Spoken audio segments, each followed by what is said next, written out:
Di dalam mengelola negara, pilihlah manusia yang mempunyai new mind terhadap masa kini dan masa depan. Kalau perlu dipertanyakan kepada siapa saja yang bercita-cita ingin mengelola negara ini pada saat ini dan ke depannya.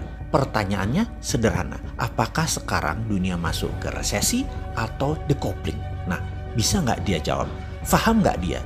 Rinci nggak jawabannya, memandang dan memberikan solusi kekinian? Kita bantu deh memberi gambaran sekilas agar pemimpin tersebut bisa menjawab. Resesi itu menghitungnya dari hal yang umum, pertumbuhan ekonomi negatif.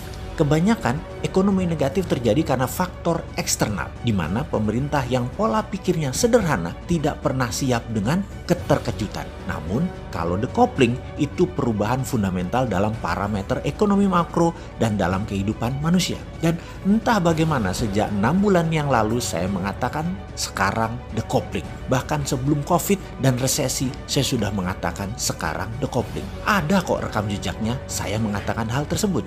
Karena pendapat bahwa dunia decoupling atau bahasa sederhananya adalah keterputusan dengan masa lalu. Maka kelolaan organisasi harus berubah. Untuk hal ini sejak 1 tahun yang lalu organisasi kami sudah bergeser ke arah digital secara murni. Yang mana semua dibangun sejak 2018. Efek decoupling tambah COVID, tambah resesi, tambah perang Tiongkok Amerika. Ini seru, ini peluang. Sebelum kita bahas peluang, kita bahas lebih dalam tentang decoupling. Saat ini ada 20% pekerjaan jenis baru yang 10 tahun yang lalu tidak ada. Misalnya profesi Chief Content Creator, jenis pekerjaan digital marketing. Itu macam-macam profesi yang 10 tahun yang lalu belum ada. Lah sosmed juga belum ada kok 10 tahun yang lalu. Masih belum semasif sekarang. Sungguh banyak profesi yang baru muncul bahkan di 3 tahun ini, misalnya yang namanya graphic designer. Dulu kerjanya hanya di dunia percetakan, dunia media. Mendadak dunia cetakan berkurang jauh, bergeserlah mereka ke sosial media. Kebutuhan mendadak meningkat menjadi 1000% setiap tahunnya sejak 3 tahun terakhir ini. Profesinya ada sejak lama, namun mendadak menjadi kebutuhan utama. Itu siapa yang kira?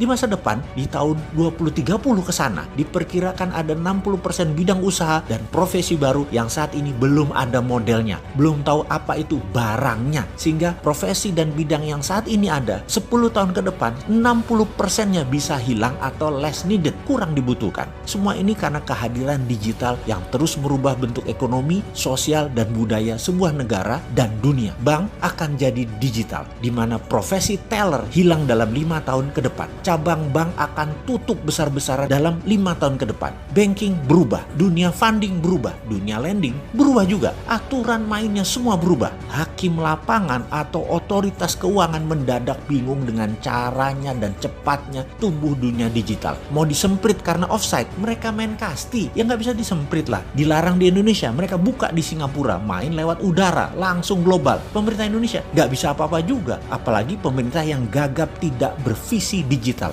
Sering kelolotan, gelegean, dan kagetan. Bahkan militer pun didigitalkan saat ini. Kalau pengelolanya agresif. Tentara garis depan itu robot, bisa droid, bisa manusia dengan robotic arm atau leg, atau pasti terkoneksi dengan satelit. Bener deh, kalau saya kan Sontoloyo, maka pasti saya ubah habis-habisan itu departemen sesuai dengan kebutuhan zaman. Pilar manajemen negara diwakili kementerian kita akan ubah. Ada 7 menteri utama yang mengerjakan Ipolek Sosbud Hankam. Departemen pertahanan berubah menjadi departemen perang atau Minister of War. 7 macam jenis perang harus punya deputinya. Military warfare, digital data informational warfare, economic warfare, biological warfare, dan lain sebagainya. Juga untuk Indonesia mendapatkan pemimpin terbaik, juga rapih tata kelola negaranya. Akan ada lagi yang namanya Dewan Pertimbangan Agung atau DPA. DPA adalah wakil dari para pemangku adat, ulama, dan trah kasultanan Keraton Nusantara. Kemudian juga akan hadir lagi fraksi TNI, Polri, dan ASN masuk DPR kembali, di mana suara di Komisi TNI, Polri, dan ASN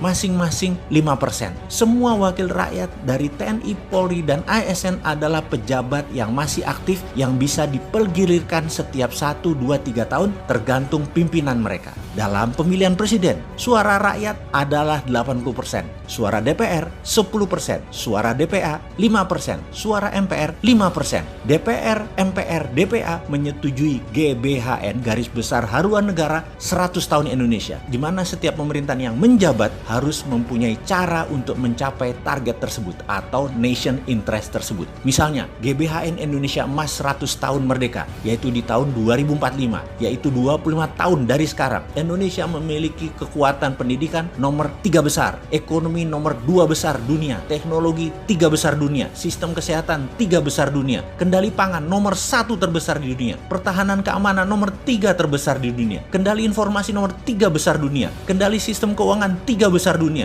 kendali energi terbarukan dan baterai nomor 1 di dunia. Lalu dalam 75 tahun kemudian, hingga tahun 2120, Indonesia kendalikan sepertiga dunia secara pengaruh di bidang budaya, kesenian, keuangan, teknologi, kesehatan, informasi, dan menjadi pemimpin dalam mengeksplor kehidupan manusia di Mars. Mars menjadi the next frontier, di mana mineral tambang adalah sumber yang dapat membuat bumi menjadi bertahan dalam jangka panjang. Jarak 8 bulan saat ini perjalanan dari bumi ke Mars hanya 3 hari dalam teknologi yang dipimpin Indonesia di tahun 2120.